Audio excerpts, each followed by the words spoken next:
నమస్తే, నేను మీ సంతోష్ శర్మ అడ్వకేట్. ఈరోజు మాబ్ లించింగ్ గురించి తెలుసుకుందాం. మాబ్ లించింగ్ అంటే ఏమిటి? ఐదుగురు లేక అంతకన్నా ఎక్కువ మంది ఒక గ్రూప్గా ఏర్పడి ఒక వ్యక్తిపై దాడి చేసినప్పుడు దాడికి గురైనటువంటి వ్యక్తి కనుక మరణిస్తే అది మాబ్ లించింగ్ అవుతుంది. ఈ మాబ్ లించింగ్ అనేటువంటిది ఏ కారణం చేతనైనా జరగవచ్చు. రేస్ వల్ల కావచ్చు, క్యాస్ట్ వల్ల కావచ్చు, కమ్యూనిటీ వల్ల కావచ్చు, ప్లేస్ ఆఫ్ బర్త్ వల్ల కావచ్చు, సెక్స్ వల్ల కావచ్చు, లేక పర్సనల్ బిలీఫ్స్ వల్ల కావచ్చు. ఇంకా ఏ కారణం చేతనైనా కొంతమంది ఐదుగురు లేక అంతకు మించి వ్యక్తులు ఒక సమూహంగా ఏర్పడి ఒక వ్యక్తిపై దాడి చేసి అతన్ని హతమారిస్తే అది మాబ్ లించింగ్ అవుతుంది. దీనికి పనిష్మెంట్ 103 Class 2 BNS ప్రకారం death penalty or imprisonment for life and fine పనిష్మెంట్గా ఉంది. అయితే దీంట్లో పార్టిసిపేట్ చేసినటువంటి ప్రతి ఒక్కరు కూడా పనిషబుల్ అవుతారు.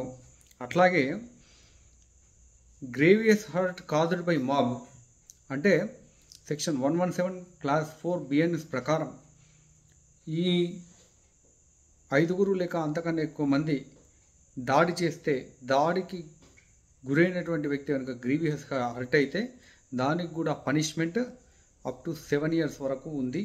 కాబట్టి గ్రూపు తగాదాలకు, గ్రూపులకు దూరంగా ఉండండి. చట్టాన్ని తెలుసుకోండి. ఇట్లాంటి ఇంకా ఇంట్రెస్టింగ్ విషయాల కోసం నా ఛానల్ని లైక్ చేయండి, షేర్ చేయండి, సబ్స్క్రైబ్ చేయండి. Stay tuned.